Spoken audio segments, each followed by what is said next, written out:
Our next discussion starts on page 8-8.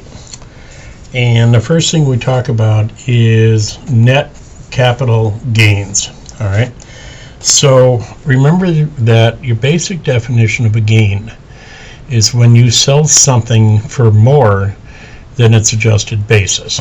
All right. The capital loss would be anything you sell for less than its adjusted basis. Okay, so the first discussion on page 8.8 deals with just net capital gains. But the important thing actually on page 8.8, all right, is it's actually a page that, wouldn't be a bad idea to make a copy of or tear out, because you're probably going to be referring to it a lot, especially if you get into doing taxes, and because it's something you may want to show your clients.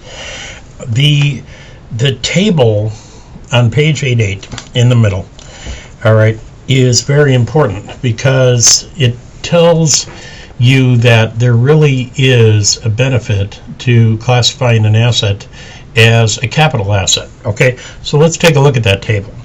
So the very first row mentions that the ordinary tax rate, okay, is if you are in the 10 to 15% tax brackets. In other words, if you're in either one of those.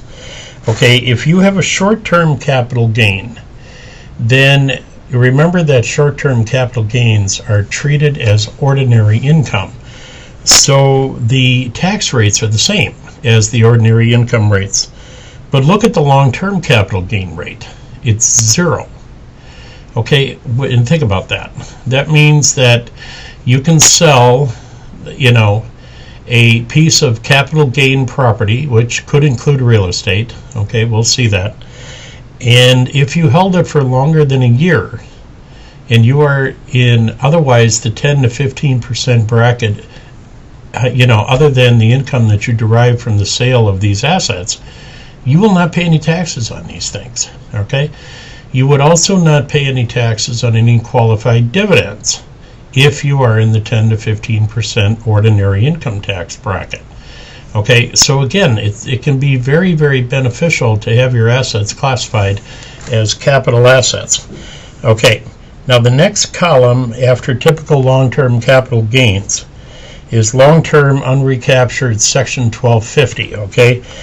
And long-term collectibles, all right, you're not going to see those too often. Now, 1250 property we'll talk about here and then probably the next video. All right, as far as the collectibles go, well, that depends. If you've got people that like to dabble in, art or trading cards or comic books or anything like that, okay, then any gains or losses that they have, okay, would be basically almost classified as ordinary income rates. You can see that those are very close to the ordinary income rates in the first column. The major difference is if you're in the 39.6% ordinary income rate, then your collectibles are capped at 28%. But most of the time, when you have clients that have capital asset activity, most of the time you're going to deal with either the short-term capital gain column or the long-term capital gain column on page 8-8. Okay. Now, how do you know how to rank them? All right, well, that's on page 8-9. So let's take a look at that. You have the ordering rules for capital gains. All right, so the first thing you do when you start recording these assets in your tax program, okay, is the program will automatically determine what the short-term capital gains are first. Now again, the author mentions, a couple times that the calculation in the treatment of capital gains requires some pretty sophisticated software. All right, and this is not something that you would want to do by hand. So what you want to pay attention to when you are entering assets into your tax software is, number one, make sure you get the placed in service date correct. All right, make sure you get the placed in service date correct. All right, remember that if it's real estate, it's going to be generally classified as mid-month. Any other type of property, it's definitely going to have a half-year convention, but you still have to be able to, make sure that, if they purchased the property, on April 15th, then that's the day you should put in for the place in service. Make sure you get the costs in there right. Make sure you get any other costs in there correctly. All right. It's very critical also that you get the conventions right. All right, and and the class lives. All right. So again, if it's residential real estate, remember 27.5 years. If it's non-residential real estate, it's 39 years. All right, leasehold improvements, anywhere between 10 and 20 years. Okay, look these up and make sure that you classify these assets properly as far as their depreciable years. Okay, and then most good tax software will also have a separate section for the sale or exchange of an asset. All right, and usually all you have to do is put in the date of sale and put in what it was sold for, and identify it as either, ordinary income property or 1245 property, 1231 property, 1250 property, something like that. Okay, and that is all discussed in this chapter, and the software will do the rest for you. Okay, so, the author does make a good point about the ordering of all your capital gains and losses, but remember that that's what you pay hundreds of dollars for this software for, in order to let the programmers do the job for you. All right, that's its purpose. All right, but on page 8-9 they do talk about that short-term capital gains rank first. Then you have unrecaptured section 1250 gains. We'll talk about that in the next video.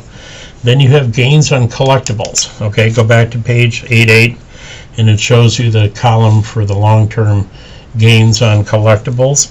All right, and then you just have your ordinary long-term capital gains. All right, so normally what you're going to face in those ordering rules is you're really only going to usually deal with number 1 and number 4. All right, and that'll be 99.9% of the assets that you see. Okay, so basically what is all the short-term gains, okay, are grouped together. All right, then the long-term gains are grouped together. Okay, and then the two of them come together and create one overall capital gain, but they will still be classified by either short-term gains and long-term gains. That way, if there's any short-term losses or long-term losses, then those can be netted out with them. Okay, all right. On page 810 and 811 is where the net capital losses are talked about. Okay, and basically this is the same thing as the long-term capital gains.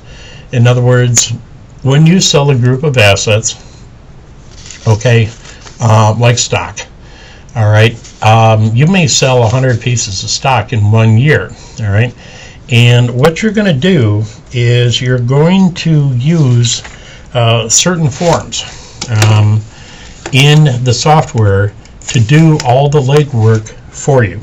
So let's say you get a client, all right, that has like a trust, or they have some kind of a portfolio, and at the end of the year you get a statement from Edward Jones or Morgan Stanley, and you have to put all of their stock sales in there. Okay, well, let's go ahead and take a look, okay, at page 8940, or I'm sorry, on page 817 and 818. Okay, there is form 8949. All right, on this form you are going to record all of your short-term transactions in part 1. All right, these could be gains, they could be losses. Don't worry about it. Let the software take care of it for you. Okay, on part 2, on page 818 of 8949, you're going to record the long-term gains and losses. All right, again, don't worry about it.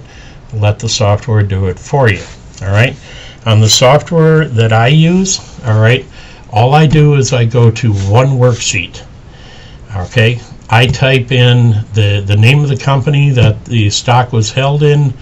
I type a certain letter code, A, B, C, D, E. All right, usually just A, B, D, and E. All right, no C and no F, just A, B, D, and E. All right, and I can tell what that code is by looking at the brokerage statement. And then I just type in the date it was purchased, the date it was sold, and what the selling price was and what the cost price does. And I do that for each individual asset or stock. And I let the software do the rest for me, and it will automatically define it as short-term gains, short-term losses, long-term gains, long-term losses, and the net result of all of that, okay, ends up on Schedule D. All right, Schedule D, which is for capital gains and losses.